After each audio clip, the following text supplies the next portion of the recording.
Hello बच्चों, welcome to my channel. आज हम कक्षा 6 की इसके पाठ 5 पृथ्वी और हमारा जीवन, इसका पाठ 5 मानचित्रण, इसके अभ्यास कार्य करेंगे। चलिए शुरू करते हैं। पहला जो है, निम्नलिखित प्रश्नों के उत्तर दीजिए। मानचित्र क्या है और इसके मानचित्र के 2 प्रयोग लिखना है हमें। तो किसी भी स्थान का मानक चित्र मानचित्र कहलाता है। मानचित्र पृथ्वी की सतह या किसी एक भाग की पैमाने की सहायता से समतल पर खींचा गया एक चित्र होता है। इसे गोलाकार ग्लोब की सहायता से कागज पर बनाया जाता है। मानचित्र के 2 प्रयोग। मानचित्र आसानी से एक स्थान से दूसरे स्थान तक लाए और ले जाए जा सकते हैं। और दूसरा उपयोग क्या है? भूमि, सड़कें, रेलें, कस्बों और गांवों को ग्लोब की अपेक्षा मानचित्रों में हम अच्छी तरह से दर्शा सकते हैं। प्रश्न ख, मानचित्र में उत्तर दिशा किस ओर प्रदर्शित की जाती है?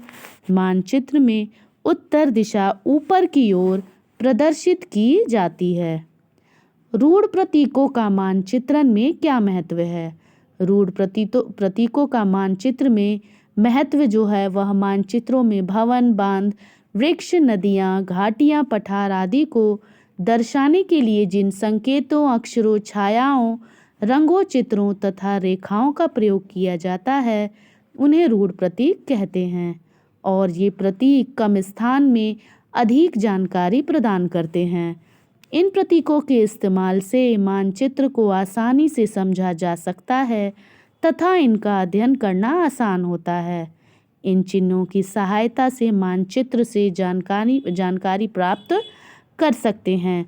इन प्रतीकों के उपयोग के संबंध में एक अंतर्राष्ट्रीय सहमति है। प्रश्न घ, सूर्य के माध्यम से चारों दिशाओं को बताइए तथा अपने अभ्यास पुस्तिका पर लिखिए। सूर्य जहाँ से जिधर से निकलता है वह पूर्व दिशा, जिधर छिपता है उधर पश्चिम दिशा, और सूर्य के निकलने की दिशा में मुंह करके खड़े होने पर दाएं हाथ की तरफ दक्षिण दिशा और बाएं हाथ की तरफ उत्तर दिशा होती है। मानचित्र तथा रूपरेखा चित्र में क्या अंतर है? मानचित्र, जैसा कि पहले क्वेश्चन में भी था कि किसी भी स्थान का मानक चित्र जो होता है वह मानचित्र कहलाता है। यह पृथ्वी की सतह या किसी एक भाग का पैमाने की सहायता से समतल पर खींचा गया एक चित्र होता है। रूपरेखा क्या होता है? रूपरेखा चित्र जो होती है वह यदि कोई मानचित्र पैमाना मानकर बनाया गया है तो हम इससे निश्चित जानकारी प्राप्त कर सकते हैं। इसे रूपरेखा चित्र कहते हैं। इससे हम किसी स्थान या मकान की स्थिति के विषय में जल्दी जानकारी प्राप्त कर सकते हैं।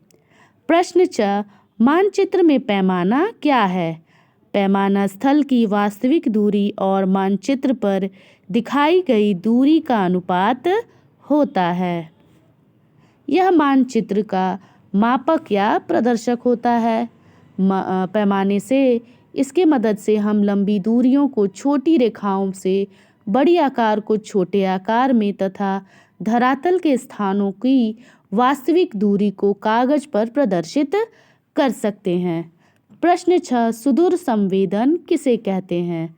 सामान्यतः किसी दूर स्थित स्थान, वस्तु, घटना तथा धरातल के बारे में बिना वहां गए सूचना अथवा जानकारी प्राप्त करना सुदूर संवेदन कहलाता है। जैसे कि उपग्रह और जो प्लैनेट्स वगैरह की अगर हम जानकारी करते हैं तो वह किसके थ्रू करते हैं? सुदूर संवेदन। प्रश्न 2, सही कथन में सही तथा गलत कथन में गलत का चिन्ह लगाना है। तो जो भी स्टेटमेंट गलत होगा उसमें गलत का चिन्ह लगाना है।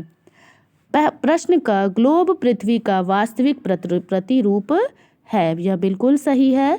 सड़कें, रेल, कस्बों आदि के सही स्वरूप को मानचित्र द्वारा दर्शाया जा सकता है। यह सही है। द्विसूचक यंत्र की चुंबकीय सुई सदैव उत्तर दक्षिण की दिशा में ठहरती है। यह बिल्कुल सही है। मानचित्र का नीचे का सिरा उत्तर दिशा में होता है। यह गलत है। प्रश्न 3, स्तंभों का मिलान कीजिए। पर्वत और पठार को हम किस मानचित्र से दर्शाए जा सकते हैं? भौतिक मानचित्र में दर्शाए जा सकते हैं। राज्यों की सीमाएं, राजनैतिक मानचित्र, वर्षा का वितरण थीमेटिक मानचित्र के द्वारा किया जाता है और भूमि उपयोग के क्षेत्र को अगर हम दर्शाएंगे तो भू राजस्व मानचित्र में दर्शा सकते हैं। चलिए आज हमने प्रश्न 5 के पाठ 5 के अभ्यास प्रश्न इसके क्वेश्चन आंसर्स डिस्कस कर लिए। अगर आपको कोई इसमें परेशानी हो तो आप कमेंट सेक्शन में अपने प्रश्न को लिख सकते हैं और नेक्स्ट वीडियो में हम न्यू कंटेंट के साथ मिलेंगे। अगर आपको हमारी वीडियो अच्छी लगे तो आप इसे ज़रूर शेयर करना और हमारे चैनल को सब्सक्राइब भी कर लेना। बाय।